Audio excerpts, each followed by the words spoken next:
Welcome back to Foeonthefights. This is going to be the Ufc276 predictions video, along with my instant reaction of the press conference, which was pretty entertaining stuff. So we'll talk about the press conference first. It was good. It was like an old school press conference with all the main card up on the stage, and I think they did that just to see if they could get any interaction between Alex Pereira and Izzy Adesanya.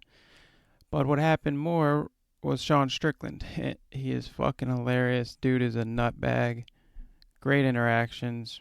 Max Holloway had some heat, had some viciousness to him this week, and Max, he's hype. He's in his feelings, it seems like. But I have a feeling if he takes more chances in this third fight, that's what it's going to take for him to beat Volkanovski. He's coming with the heat. And then Sean Strickland was classic white trash through and through. Everyone on stage is dressed nice, and Sean has on these light denim jeans with a basic white tee, the signature redneck look. At least it was in high school. And some weird ass looking shoes. I don't know where he gets his shoes from. They might have been Skechers, but he should have wore the loggers and just fucking sealed off the look, the tree worker look. I used to have to rock because that was my job for a while, years. And I had a broken spine doing that. But anyway, but yeah, and he had the keys in his belt loop. And I was hoping he'd talk a lot of shit about Sean O'Malley because that's what he likes to do. But he did crack some jokes on Izzy, which was great to see. Making fun of Izzy's painted nails and shit and his feminine ass ways and stuff. And Izzy said Sean he better pay attention. You're gonna get knocked out. And Sean's like, oh yeah, just like you got slept fucking twice by him. I said fucking. I think he held back the fuck in this one, which was surprising. But we heard bastard a lot and dick and gay and classic Sean Strickland words. And yeah, he said he was talking about Izzy's titty and the steroids, and Israel said 3 million to anyone who can prove he used steroids. And yeah, Sean was like, okay, maybe that's a lie. Maybe I'm just talking shit about the steroids, but he definitely does beat his dick to cartoons. And Izzy said, that's facts. And that shit was just awkward. Like, I don't know. It was funny as shit, though. That's the point. I don't know who's going to win that one. Alex Pereira's a scary ass dude. I'm just so excited for this card. So many great fights. Almost half of the predictions I made, I'm like, fuck, I can definitely see this going the other way. And yeah, I predict that this might possibly be my worst picks night. I'm usually, last one I went 8-4, I think. So yeah, and then before that I went like 9-2 or something like that. Yeah. So I'm usually pretty decent at picks, but this one's just like, I had no confident picks here. I could easily see the other person winning in almost every fight on the card. And then we had Soul Brother Jared. You can tell he hates press and doing all this shit. And there were some awkward answers from him. But respectfully, his trash talk is like on par with Luke the Samurai Rockhold. With the awkward answers and phrases, and I don't know. He just seemed to give super long answers. And Izzy even said, keep them short and sweet next time, brother. And he probably should have took that advice. But we see Izzy get a little salty in the press conference. And that shit was awesome to see. I like Izzy. I kind of like him, but I do agree with Sean. The painted nails and his flamboyant ass shit is kind of suspect, in my opinion. Nothing wrong with it. Nothing wrong with being gay. But, just come out. If you're by Izzy, I think that would make a lot of sense. And before we get into the predictions, I just want to say I just read that DC finally he finally admitted to Tailgate in his inductee in the Hall of Fame, his induction speech. He says, guys, I got to be completely transparent and just come clean on something. And he says, I might have grabbed the towel in Buffalo. Everybody laughs, of course. And he had a good joke in there about Jones and him. He's lucky and he gets the title even though he loses it. Comes back to him. It was funny. I love DC. I used to hate him when he was a fighter. I just thought he was the most annoying guy ever. Wrestler heavy, boring, but now he's like the wholesome UFC MMA uncle everybody wishes they had. Because he loves fights. He's a great analyst. He's great at talking about fights. And he really seems like a genuinely good dude. Daniel Cormier does. And Sean O'Malley looked like a poodle. But anyway, all right, that's the portion of the press conference. Now we're going to get into the nitty gritty. I'm going to start making fight picks. In fight one, I have Jessica Rose Clark versus Julia Stoliarenko. And I picked Jessica Rose Clark. She's like a Laura Sanko Australian version with a less better body, which is understandable because she's an MMA fighter. But yeah, I know you guys probably hate when I talk about how attractive the fighters are, but she's pretty. She's a gorgeous woman, and she's tatted up, which is pretty sexy. So, yeah, she's a badass. She's pretty well-rounded from what I remember.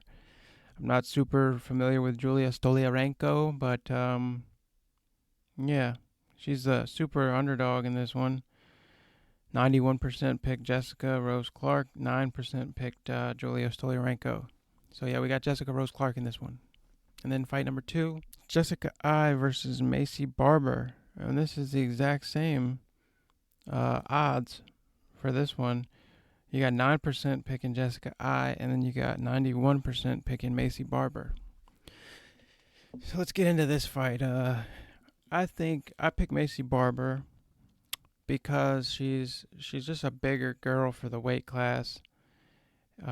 She's got a lot of hype right now, a lot of momentum going, and I think she's just hungrier at this point in her career.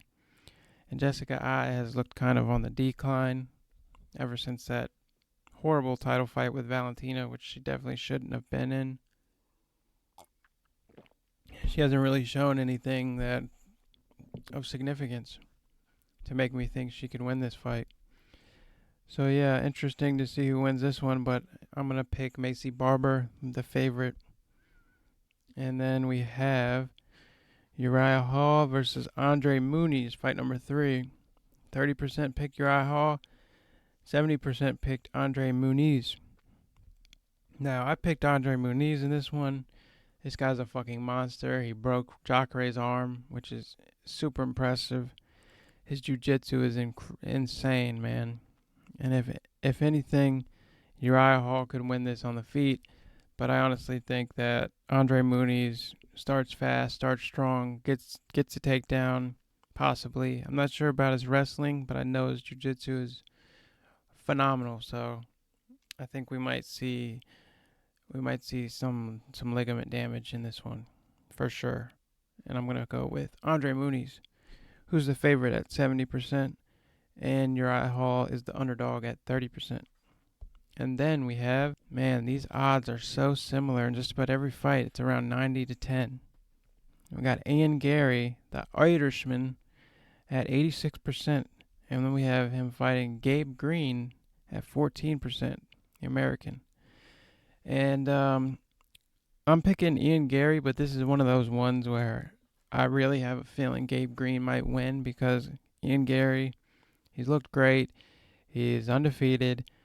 But Gabe Green has power in his hands, man. And it's almost like he's got a similar build to Ian Gary's last opponent, who was this black dude who was like a stocky wrestler. I'm not sure if he's still in the UFC, but He had powerful hands, and yeah, it looked like if he could catch Ian Gary, he might be able to do some damage and get him out of there.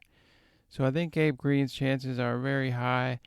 I'm surprised Ian Gary's at 86% and Gabe Green's at 14%. I would really more say this fight's a 50-50, in my opinion. And since I'm Irish and I'm a huge Conor McGregor fan, I'm going to go with the Irishman, Ian Gary. But yeah, I'm not confident in this pick. I'm just saying. Gabe Green could definitely get the upset, so you might want to make a bet there, make some money. And then next up, we have Brad Tavares versus Dracus Duplessis. This guy, Dracus Duplessis, is at 74%, and Brad Tavares is at 26%. And I think this is my first underdog pick. Yep, every pick has been favorites so far.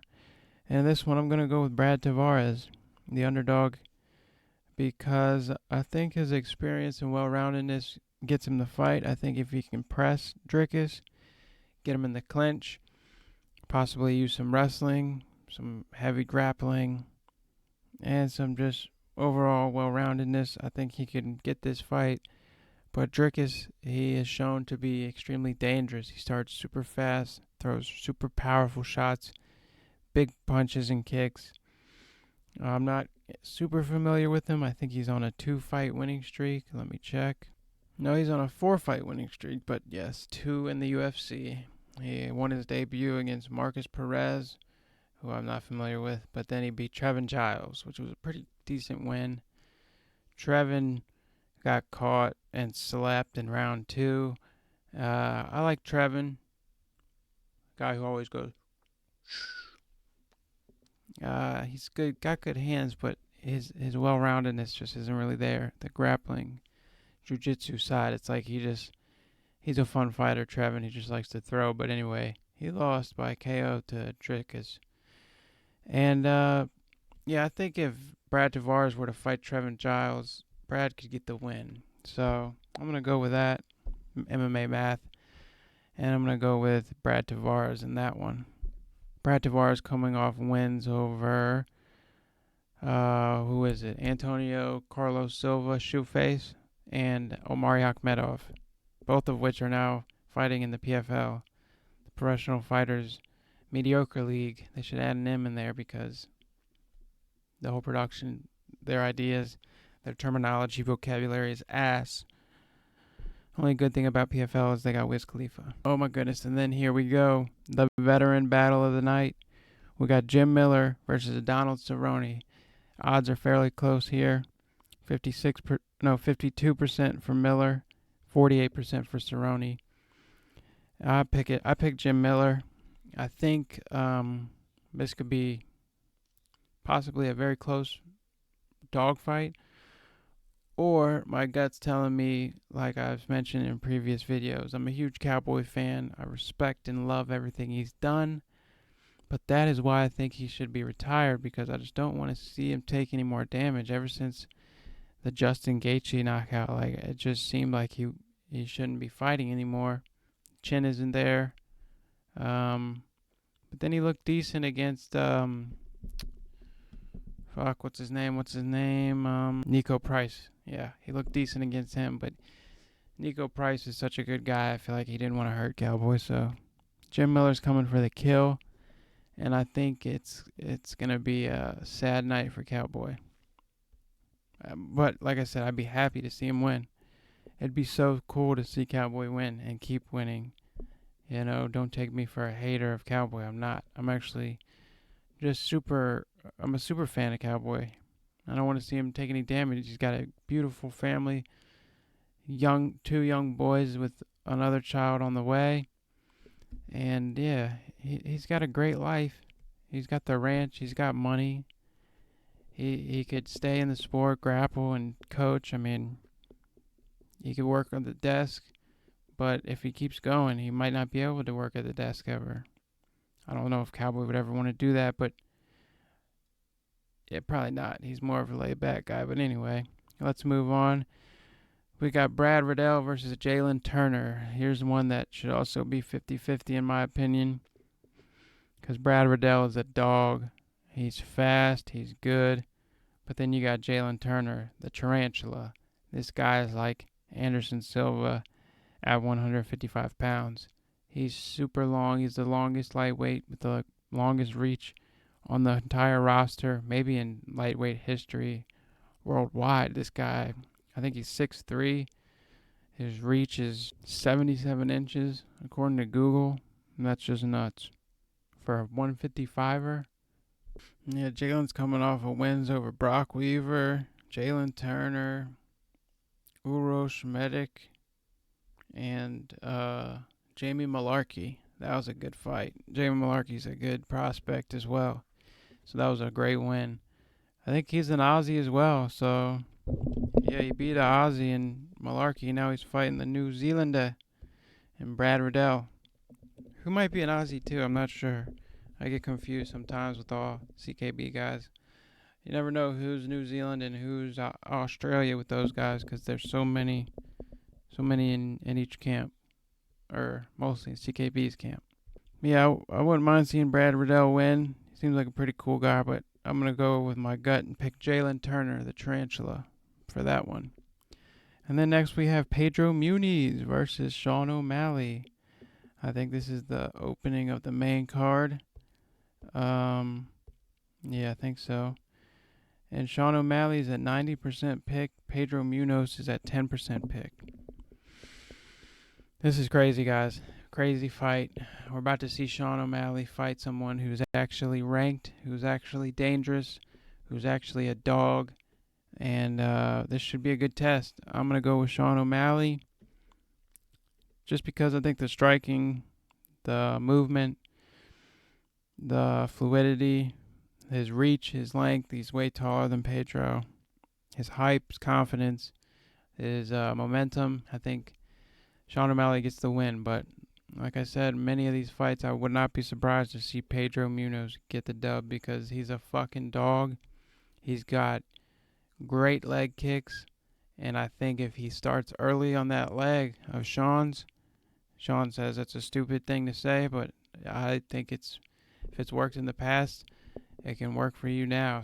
And Pedro Munoz's kicks are deadly. I remember seeing a fight with him versus Jimmy Rivera, I think it was, and he just had disgusting kicks, man. Both of them had crazy kicks in that fight, but yeah, Pedro Muniz is a dog.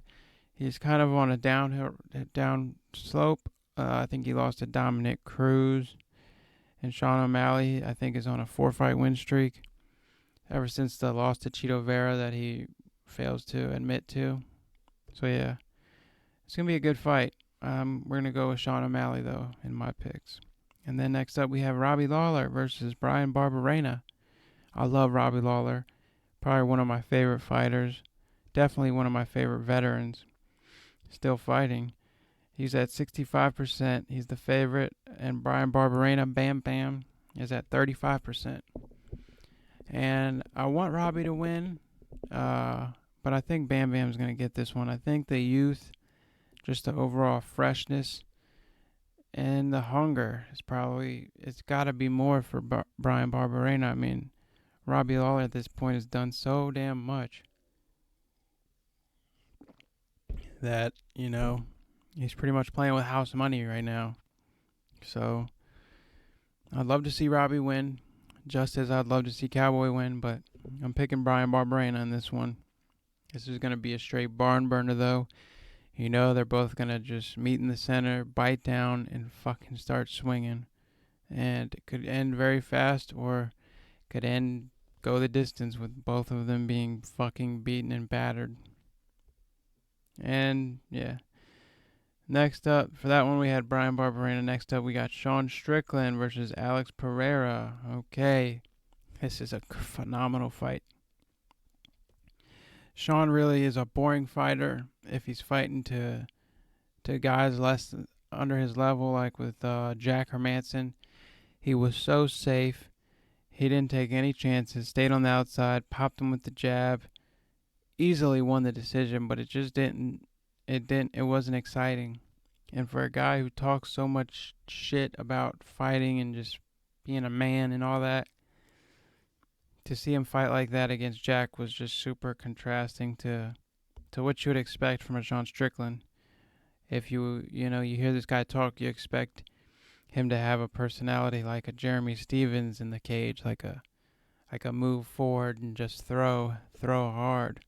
But he's technical and he's smart, and that is a stupid way to fight, by just moving forward nonstop.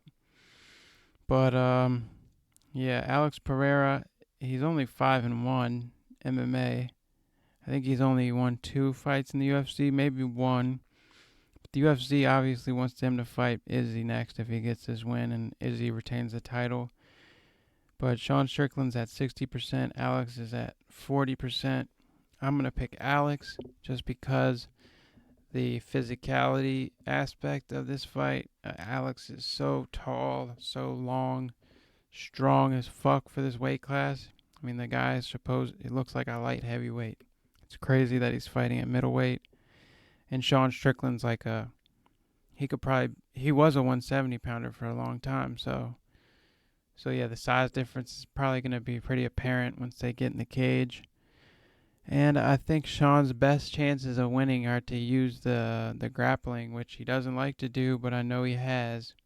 And Michael Bisping always says he's great at jiu-jitsu. So, the Brazilian Alex Pereira knows jiu-jitsu. He trains with Glover.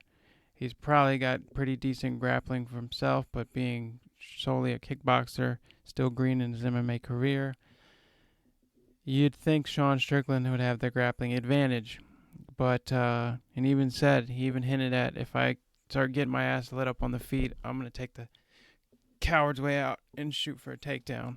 So, interesting to see what happens. But we're going to go with Alex Pereira, even though I'd like to see Sean Strickland win because I'm a fan of Sean Strickland.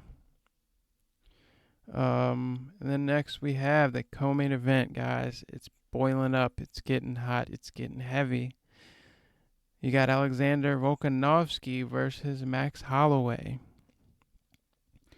Alexander is 63%, Max is 37%. And I think Alexander just looked so top level against Korean Zombie. And that fight with Max and Yair was very competitive, pretty back and forth, to be honest. And Max, he's just super hittable. And Alex is more defensively responsible. He takes care of himself in fights, and he stays super, super sound defensively.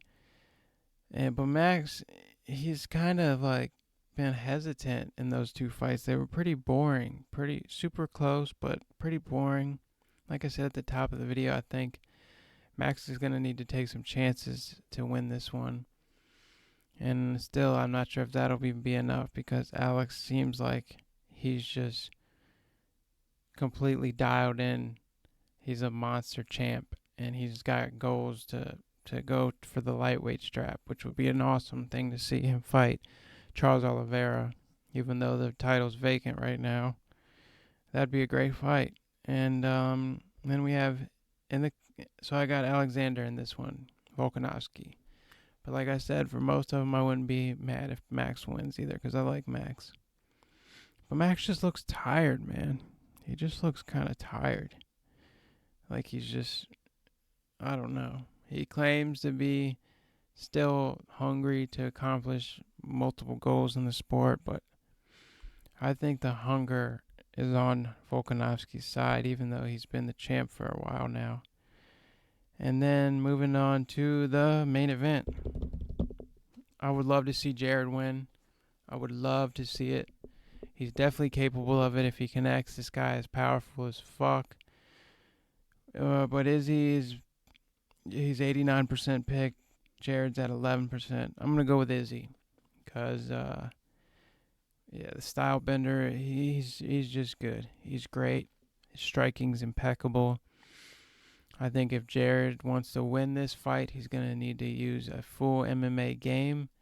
He's going to have to try to use his physicality and strength to get Izzy on the ground. Because I think if he tries to play the striking game and stay on the feet, it's going to be a long night or potentially a very short night for Jared. I like Jared. Soul Brother Jared, as DC likes to call him. He seems like a cool, humble guy who's really changed his life and his health, and he's up in age, so this is definitely his last chance probably at the title. And he's definitely seems to have done everything possible, physically wise and mentally, to prepare himself for this moment. I'm not sure. I like to read people in the weigh-ins in the press conference. I didn't really take much from Jared. He did seem kind of nervous, kind of awkward, maybe a little bit of anxiety, but that's probably from the crowd and all the, all the pop and buzz. But I do think he doesn't give a fuck. Genuinely, he's focused solely on the fight, and it should be a good fight. I mean, these fights are all great. Pretty much every fight has a huge favorite in it, besides one or two that are the two closest match fights are probably Cowboy and Jim Miller, and then Sean Strickland and Alex Pereira. I mean, every other fight has a pretty significant gap. And then Robbie, Lawler, Brian Barbarena, and Riddell, Jalen Turner. And then Max and Volk are all the ones that are closer. So yeah, we're gonna go with Izzy in the main event. I think and still. But like I said, I wouldn't mind seeing Jared win, see a fresh new champion, because I don't know, he's awesome, he's cool, but his personality's kind of doesn't. I don't think it's the coolest. I think it's kind of, as Sean Strickland would say, on the gay side, which is completely fine. Nothing wrong with that. But personally, I like a champion who's more humble. And how many bonus, the tiebreaker, how many total strikes will be landed in the main event? I picked 333. That's just some number that hit me. I think if it goes to the decision, that's what we'll see. And I try to keep these under 20 minutes, but we are reaching 30. That's probably because I did the press conference review at the beginning of the video. So I will leave a timestamp for you guys if you want to skip that and get straight to the picks. And those are my predictions. I'll do a quick show of proof, and stay tuned. Stay tuned on Sunday morning or Saturday night for the review of the full card and predictions. I'll let you know how I did, my thoughts on the fights, and what I thought of each match, and what I think should be good for the next fight for each winner and possibly loser. It's going to be an awesome fight though, guys. So you better tune in to UFC 276 in Vegas. Adesanya versus Cannonier. Holloway versus Volkanovski. 2 title fights. Crazy matchups. Awesome card throughout. Let me know what you guys think. And like and subscribe. And we'll see you in the next one. Foe out.